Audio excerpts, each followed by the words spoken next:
Este fue el primer episodio de Crónicas de la Computación que se transmitió en 1983. Al iniciar esta serie tenía de copresentador a Gary Kildall, que era mucho más que un presentador. Era uno de los personajes más importantes en la historia de la computadora personal. Gary murió en 1994 dejando un legado igualado por muy pocos en su campo. Hoy vamos a dedicarle un programa entero a Gary Kildall para ilustrar su papel en el desarrollo de la computadora personal en esta edición de Crónicas de la Computación.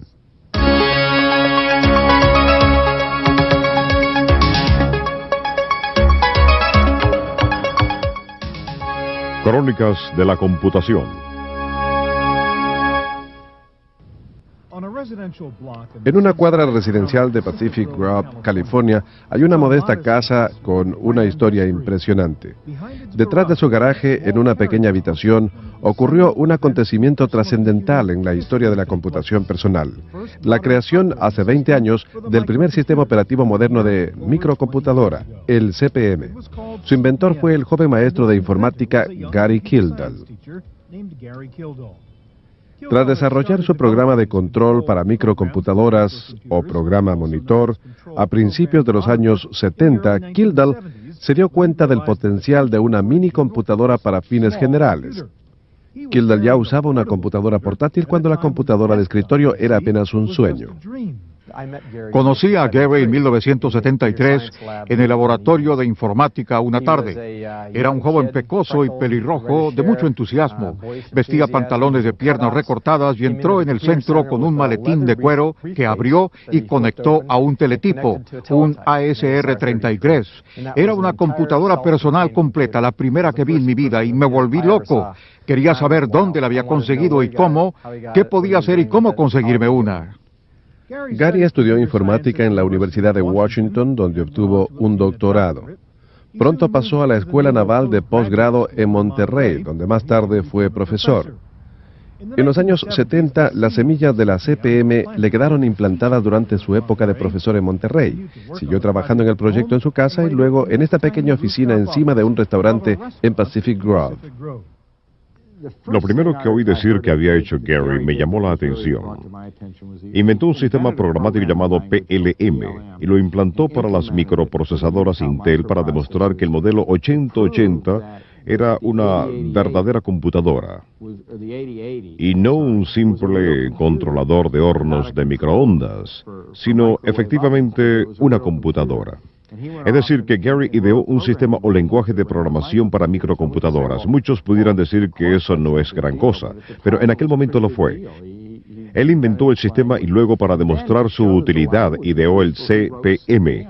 Gary creó el sistema operacional tomando como base el microprocesador Intel para demostrar lo que podía hacerse con microprocesadores. Y en 1975, cuando él lo hizo, fue un hecho revolucionario. El enfoque que usó Gary para la computación estaba muy adelantado respecto a la época. Cuando era consultor de Intel, ofreció venderle el sistema CP/M, pero Intel lo rechazó. En 1976, Gary y su esposa, Dorothy, fundaron la compañía Intergalactic Digital Research, luego simplemente Digital Research, en su propia casa. Al principio, la Digital Research Incorporated, o DRI, lo era todo. Aunque el sistema operacional es apenas un recuerdo hoy, su función en el desarrollo de la microcomputadora fue vital. Lo importante de la labor de Gary es que fue el primero en introducir un sistema operacional para computadoras personales, comenzando a sentar las bases de todos los sistemas operacionales de computadoras personales, las raíces del diseño de equipos y aplicaciones. Lo principal del sistema CP/M, que era distinto del ofrecido por los demás, era que Gary había hecho una separación lógica del sistema físico I/O de lo que se llamaba el BDOS. El sistema físico I/O se denominaba BIOS, o sea, el sistema básico I/O, término que Gary usaba en los primeros CP/M. El BDOS era el sistema básico para operar discos. El sistema era independiente del equipo específico que había que incorporar en la microcomputadora. Téngase en cuenta que en esa época el principal sistema operacional de microcomputadoras era Unix y no era posible trasladar actividades de programas aplicativos de una máquina Unix a otra a menos que fueran idénticas, así que fue una innovación notable. El sistema CPM se vendió muy bien y la DRI creció y se mudó a una nueva planta más grande. El número de empleados pasó de 9 a 24. Cuando llegó la primera mini computadora era demasiado grande para el edificio, así que lo tuvieron que levantar de sus cimientos para colocar la máquina. Gary le dijo a su personal que le iba a aumentar el sueldo a todo el mundo. El crecimiento fue fenomenal. Para agosto de 1982, el boletín de la empresa afirmó que los ingresos habían subido 1000% en 2 años.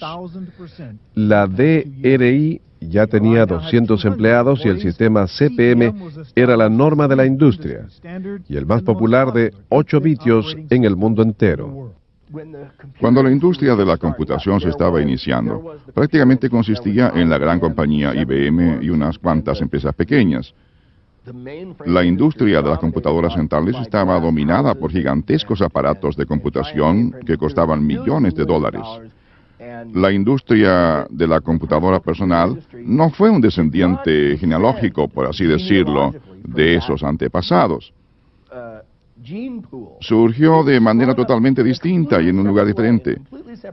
Y Gary fue su líder espiritual. Su compañía fue la más grande y exitosa de todas, y todas ellas siguieron su ejemplo. Todas. Prácticamente todas. Gary siempre estaba ocupado. Era presidente de una gran compañía. Además, se ocupaba directamente de la creación de nuevos productos. Pero cada 2 semanas se pasaba 4 horas conduciendo su auto por la carretera al borde del Océano Pacífico para pasarse un día ante las cámaras. En un momento conoceremos su actuación de anfitrión televisivo. Al crecer los negocios de la empresa DRI, Gary pasó a otras actividades, incluso ser coanfitrión de Crónicas de la Computación. Su segunda carrera como anfitrión televisivo duró más de 6 años, en los que dio muchas ideas acerca de la tecnología y el potencial de centenares de productos. Al aparecer en el programa mostró productos y tecnologías suyas que estaban muy adelantadas, incluso un sistema operacional de multitarea llamado DOS concurrente. Aún más interesante es que todo no es tal como parece, porque si uno oprime una tecla acá, verá que hay muchos procesos que están realizándose, así como muchas tareas. Es más, en estas mismas terminales en serie podría oprimir una tecla y hacer funcionar D base 3 al mismo tiempo. Este es el aparato PS2 modelo AT de la IBM, la computadora de 386 kilobitiones que junto con el sistema DOS concurrente 386 es capaz de operar las 2 aplicaciones estándar DOS gracias a su total compatibilidad, siendo capaz de operar múltiples aplicaciones de DOS y permitir acceso compartido. La DRI también tuvo una de las primeras interfaces gráficas de usuario. Si vamos a un gráfico preparado de antemano, veremos el aspecto de una combinación de texto y gráficos. Voy a una pantalla completa a escala normal. He aquí el resultado de combinar texto con gráficos. Voy a enviar esto al dispositivo de producción. En este caso vamos a usar la pantalla, pero pudiera ser un sistema de diapositivas o cualquier otra cosa. Bueno, creo que tenía interés, primeramente, en demostrar que la Digital Research seguía siendo el líder, y como sus entornos gráficos se estaban popularizando, aunque otros aspectos no habían tenido éxito, se rumoraba que la Macintosh iba a sacar una computadora nueva. El hecho de que Gary pudiera sacar un sistema gráfico y de multitareas que nadie sabía que él estaba desarrollando, creo que le brindó la satisfacción de dar una sorpresa. Y recuerdo que él me dijo que Bill Gates y otros habían asistido a una conferencia en que Esther Dyson y otros trataban de descifrar lo que sucedía. Así que le dimos un poco de miedo a Microsoft, lo que a Gary le dio gran satisfacción. Gary se complacía en ganarles a todos con sus nuevas ideas. Aunque le daba mucha satisfacción, también era arriesgado. Al revelar los proyectos de la DRI, también divulgaba información que otras empresas podrían aprovechar. Y ello creó una situación ética singular para Gary y sus principales competidores. Creo que en una escala del 1 al 10, siendo el 10 el máximo de ética, Bill Gates llega al 9.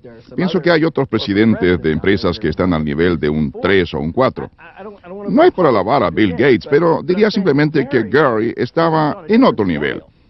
Su ética es de otra escala. Y lo que sucedió fue que Bill puso su escala ética, que es muy buena, mientras que Gary usó la suya, también muy buena. Ahora bien, la ética de un comerciante generalmente es muy competitiva. La ética de académicos, aunque ciertamente son competitivos, implica una medida mucho mayor de cooperación. Gary siempre cooperaba y le decía a Bill, mira, estamos trabajando en esto. Y Bill siempre contestaba, qué tonto, me acaba de decir lo que está haciendo. No creo que a Gary le entusiasmaba ser un hombre de negocios. Lo que le inspiraba era la creación y siempre, cada vez que hablé con él, estaba lleno de grandes ideas de cosas que iba a hacer o ideas en que estaba trabajando o nuevas tecnologías y su aplicación. Así era él. Esta es una copia beta de la primera enciclopedia electrónica que usó tecnología de almacenamiento óptico. Gary me la dio un día al grabar un programa. Tuvo que usar un disco de video porque no había llegado la tecnología de lector óptico o CD-ROM. Estaba orgulloso de ello, el primer producto de su nueva empresa interactiva ActiVenture. En 1985, Gary sacó la primera enciclopedia en un lector óptico o CD-ROM, producto de su fascinación con los primeros videodiscos. La Grolier Academic American Encyclopedia tenía muchos aspectos que hoy son corrientes, incluso vínculos de hipertexto, un sistema completo de búsqueda de textos y una interfaz de anaquel tradicional. Y seleccionamos este que está por todo el volumen, dándonos detalles cada vez más precisos. Por último, buscamos los títulos de artículos, igual que en las páginas de la enciclopedia. También podemos señalar los títulos que deseamos examinar. Ahora está sacando el artículo. Correcto, y aquí está los logros de Roald Amundsen. Se pueden pasar páginas hacia adelante y hacia atrás. Miren ese artículo, todo eso está en el OptiLector y en este sistema. ¿Y qué cantidad de datos se pueden almacenar? ¿Cuál es su capacidad? Alrededor de 550 megabitiones, lo suficiente para colocar los caracteres a razón de 10 por pulgada, de ahí al infinito. El éxito de Gary le dio tiempo para disfrutar de sus pasatiempos de piloto. Coleccionaba autos de carreras y participaba en carreras, aparte de ser piloto y tener varios aviones. Nunca vaciló en volar a reuniones de un lado a otro del país. Una vez, al ir a visitar a Gary, decidimos reunirnos en el aeropuerto de San José, California. Cuando llegué, aterrizó en su propio avión, así que lo fui a buscar a la terminal de los aviones particulares. Pero al mirar alrededor del aeropuerto, no lo hallé.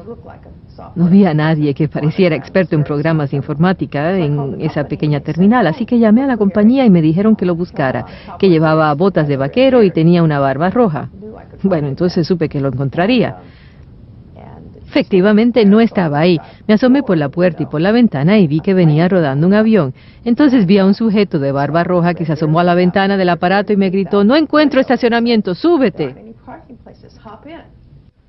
Gary llevaba a inversionistas en su avión a un restaurante en Sacramento, hablando del futuro de la industria de la computación en el camino. En esa época, trataba de explicar lo que era su negocio. Mientras yo almorzaba, sacó un papel y me hizo un organigrama de la industria de la computación. Me explicó cómo el sistema operacional controlaría ulteriormente la industria y cómo programas de aplicaciones funcionarían con él, y que una empresa de sistemas operacionales debía apoyar a las compañías de aplicaciones, aunque nunca debía hacer las suyas, lo que resultó ser un error fatal que había hecho su propia compañía. Aunque el éxito financiero de Gary le permitió acumular juguetes más veloces y grandes, sus contemporáneos lo recuerdan como un tipo muy divertido. Gary tenía la capacidad de la innovación y sin embargo también tenía una especie de espíritu muy libre y sorprendente. Como saben, Gary era muy informal y le gustaba charlar mientras agarraba un paquete de cerveza y se iba al agua a hacer esquí acuático. Ese aspecto de su vida era de lo más normal y nunca le causó problemas. Era un personaje singular y muy notable. Los primeros días de la industria de la microcomputadora crearon un ambiente emocionante que atrajo a empresarios y aventureros y a los pioneros de la computadora que trabajaban fuera del ámbito de la computadora central. Era arriesgado, pero más satisfactorio. En esa época venía poquísima gente procedente de la verdadera industria de la computación para entrar en la industria de la microcomputación. La actitud en Silicon Valley en 1980 era preguntarse, ¿cuándo van a entrar en esta actividad las personas mayores y echarlo todo a perder? Esa era la impresión que teníamos y como éramos capaces de hacer tantas cosas, no nos preocupaba. La función del sistema CP/M como norma operacional para computadoras personales no iba a durar mucho. En un momento la lucha entre CP/M y MC2 y la verdad de lo que sucedió entre IBM y Bill Gates. A pesar de su talento y sus logros, Gary Kildall se hizo más conocido por haber decidido irse a volar el día que la IBM lo quiso contactar. Ese fue el acontecimiento que más le preocupó toda su vida y se ha hecho una leyenda en la historia de la computadora personal. Pero sus amigos y colaboradores concuerdan en que la historia es imaginaria, pues los hechos son muy distintos. Gary y yo teníamos que ir una mañana a reunirnos con Bill Godbout, uno de los pioneros de la industria de la microcomputación, que estaba creando un sistema S100 y le llevábamos documentación sobre CP/M. Así que Gary y yo efectivamente íbamos en avión, volamos a San Francisco para aterrizar en el aeropuerto de Oakland, entregamos la programación a Bill y volamos al lugar donde se celebraba la reunión de la IBM. Llegamos para la reunión de la tarde. Para entonces algunas cosas estaban saliendo mal. La IBM había venido a la reunión trayendo a lo que yo calificaría de acuerdo unidireccional y confidencial. La idea era que la Digital Research afirmara que nunca se había reunido con la IBM, que esa reunión no había tenido lugar, pero todo lo que la Digital Research había revelado a la IBM quedaría en el dominio público. La IBM también quería comprar el sistema CP/M por un precio fijo y rebautizarlo PC-DOS, términos inaceptables para la DRI. La IBM entonces contactó a Microsoft y trató de obtener una licencia para sacar un clono del CP/M llamado QDOS. Cuando la IBM vio un posible litigio sobre derechos de autor, volvió a contactar a la DRI para transigir.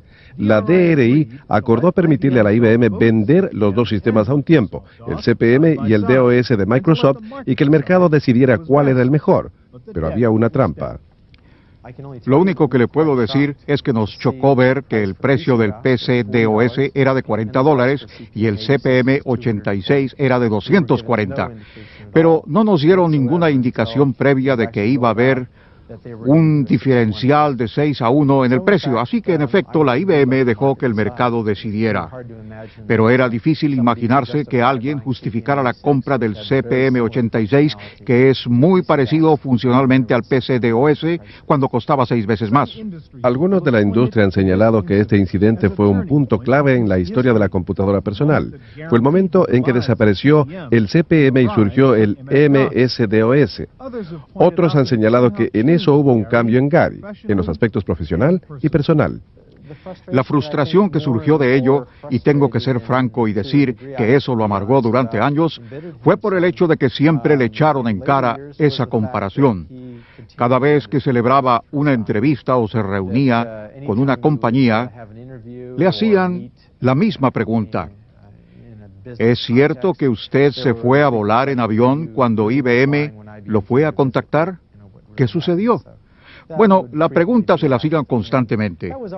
Y eso lo frustraba porque Gary estaba muy orgulloso de sus logros, del hecho de que había sido un factor clave en crear el sistema funcional abierto, que es la norma de la industria de hoy. Creo que Gary tenía el criterio de que la vida es así. Creo que tal vez lo que sí le remordía era que la gente no apreciaba sus aportes. Creo que todos los que se ven impulsados a hacer algo o son muy inteligentes se pasan algún tiempo pensando en las cosas que salieron mal. Pero creo que de todas las personas que he conocido en el mundo de los negocios, Gary se preocupaba al mínimo de las cosas que le habían salido mal. La pérdida de la DRI del contrato con IBM fue la gran suerte de Microsoft. Fue el principio del ascenso de Microsoft al estrellato en programación. Pero las razones de la decisión de IBM siguen siendo poco claras y están sujetas a distintas interpretaciones. Creo que lo que cambió la perspectiva para la IBM tuvo que ver con el hecho de que cuando Bill Gates entró en la escena, le dijo a la IBM que estaba dispuesto a hacer lo que ellos necesitaran. Afirmó que actuarían dinámicamente con todo el personal, intensamente para satisfacerlo. Por el contrario, Gary Kildall y su personal actuaban como si se tratara de un proyecto cualquiera. Recuerden que él ya había alcanzado el éxito, en tanto que entonces Gates y Microsoft estaban en las primeras etapas. Pero creo que también, y no pienso que pudiera hablar de culpabilidad, hay que achacarle parte de la responsabilidad a la clientela, ya que si la IBM no se hubiera consagrado al sistema de Microsoft, no tendrían el problema que tienen hoy de tratar de vender el sistema Warp en contraposición al OS2 y frente a la especie de monstruo que han creado. Cualesquiera que sean las razones, la competencia entre la DRI y Microsoft parecía haberse transformado en una lucha personal entre Gary Kildall y Bill Gates, al menos a los ojos del público. Gary siempre vio en Bill Gates un excelente amigo. En aquellos días se trataban muy amigablemente y colaboraban estrechamente. Phil Gates dice hoy que él le aconsejó a la IBM que acudiera a la DRI cuando andaban buscando un sistema operacional. Yo formé parte de un panel que estableció Ben Rosen en aquellos días. Y recuerdo que Gary habló de sus planes para el sistema CPM y hacia dónde se dirigía su empresa. Luego hizo este comentario: bueno, el mercado es muy grande y hay lugar para muchas compañías. Y Bill Gates lo interrumpió y le dijo: no, solo va a haber para una compañía. La vida de Gary Kildall no se puede resumir a base de un solo incidente. Estuvo llena de notables éxitos y del constante deseo de innovar. Sus numerosos aportes a la industria de la computadora personal son evidentes, aunque no siempre se reconozcan. Para los que lo conocían bien, lo que le deleitaba era el descubrimiento y no el lucro. Creo que a base del criterio suyo, y él siempre estaba buscando lo que podía conseguir o hacer crear con tecnología para anotarse un logro más. Eso no era realmente fácil. Y el hecho de que eso le costara trabajo, creo que cumplió un importante papel en su modo de vivir la última parte de su vida. La muerte imprevista de Gary Kildall en 1994, cuando solo contaba 52 años de edad, fue un recordatorio de que la luz de un genio es transitoria y frágil.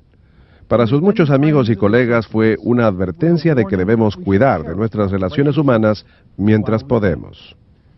Pertenece a un grupo muy reducido que contribuyó a cambiar el mundo en los años 70. Creo que fue otro grupo el que se aprovechó de ello en los años 80 y 90. Estoy seguro que va a seguir así, pero Gary tuvo un impacto. Creo que sabía que había tenido un impacto. Y ciertamente para quienes lo conocieron no había duda de ellos. Creo que en este momento sería una lástima que la gente olvidara que Gary fue importantísimo para el desarrollo de toda esta industria. Él tenía un entusiasmo contagioso. La gente de la industria y sus colegas al nivel mercantil, la gente que lo conocía íntimamente y que disfrutaban de su calidad humana, sabía que disfrutaba de las fiestas y las reuniones. No era la clase de persona que se deslumbraba con la importancia, con personalidades decisivas en el mundo de los negocios. Tenía gran amplitud de criterio en todo. Sería una pena que lo recordaran solo por haber salido a volar el día que lo vino a contactar la IBM, porque era una personalidad mucho más completa y contribuyó enormemente a la industria.